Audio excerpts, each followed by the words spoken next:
Gani dito mga kasama no gianang mao gyud ni akong pangutana karon kay giunsa pagsulod ni ining mga suspetsado, giunsa paglusot nga nagdala-dala nig mga armas.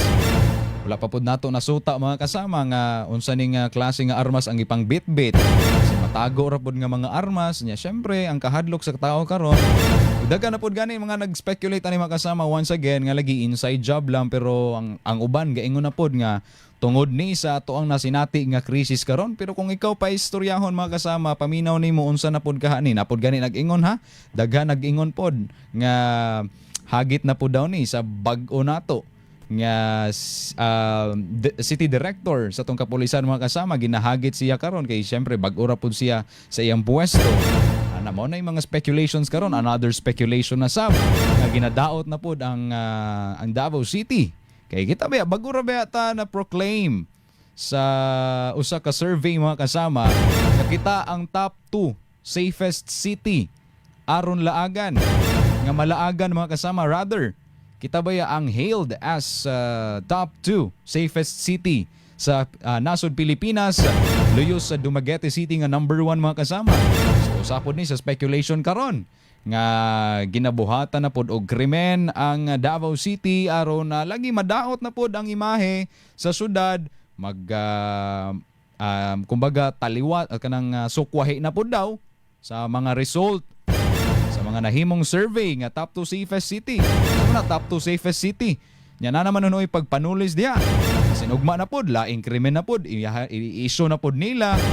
Na unsa man na top 2 safest city nya karon wala tuo ang mga ginapangdakop nga mga nalambigit sa illegal nga droga, mga tigtuklod, tigpahuyuhot nga mga individual nagtapok naman hinuon diha sa Davao nga gina-proclaim ninyo inyong syudad. Unsa may basis ana nga nung nakakuha mo ng 77 kapin nga grado?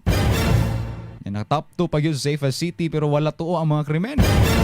Mo na yung mga speculation karon mga kasama na ginadautan yun og maayo ang ato ang syudad diri sa Davao City. Syudad na gani Davao City pa. Anyway, mo na yung mga speculations karon mga kasama. Ang number 1 speculation nato, pwede kaayo posible nga inside job ang nahitabo siguro. Kuan lang ni personahe lang ni, so sa maong mall maong nakalusot dayon sila, planado kayo kay after daw sa ilang katuyuan nga pagpanulis dito daw sila dito sa basement sa pagkabalo dito sa pasikot-sikot saon paglusot-lusot dito. So dako possibility gyud nga inside job daw ni og kanang ato lang gyapon ning panubayan mga kasama, hulato nato ang reports to mga kapulisan padayon sa bangilahang hot pursuit operation ingon man dragnet operation mga kasama. Aron lang gyud magukod ni hinaot pag gyud unta magukod gyud. Di lang daw kaning even dili lang kini katong baguhay lang pod kanong last year lang siguro to. I think if correct me if I'm wrong. Apoy mga pagpanulis dito sa broad daylight pagana ito. Dito sa Hana Jewelry Shop, tong jewelry shop ni brother tama ba Rajuman Janet no? Tong gipanag-iyan sa pamilya ni kuan ba? Ni tama lagi last year to sa mga kasama. So samang bulan I think pod. Samang bulan pod, April, around March or April to pod. So ano mga kasama no, murag gitud-an naman hinuon is mga kawatan karon. Sana isog na kay mga tao karon. Dagan pug speculation ani mga kasama nga resulta daw kini sa grabe nga krisis nato nga nasinati karon. Mo resort na lang ang katawhang Pilipino mga kasama kay wa naman sila'y pitos naman kayo, wa naman sila'y mabira sila mga bulsa. So wala na sila'y laing mabuhat kundi buhaton na lang ang mali. Pero dili po na ibutang nato sa itong mga hunahuna mga kasama nga abi kay nagpitos, nagpait na tang tanan karon sa mga nangsutoy nga presyo sa mga palalitonon, labi na sa presyo sa petrolyo. Mangawat, manulis, magbuhat na lang tag dili maayo makasama nga makaangin pa og laing tawo. Ayaw gyud na ibutang sa inyong mga hunahuna makasama, hinaot pa gyud unta nga di na mabutang sa itong mga hunahuna nga magbuhat tag mga dili maayo sa ato mga isig kaingon, mangawat, manghulga.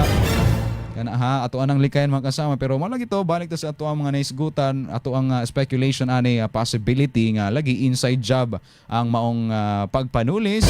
Ay kaduha pangdaot na sa Davao City, pwede ra pod ka ini scripted or not to not to be insensitive sa mga victims sa tag-iya sa maong jewelry store, pero basin ginagamit na pod kining kagubot karon aron makuan lang yun, madaot lang yun ang imahe sa Davao City.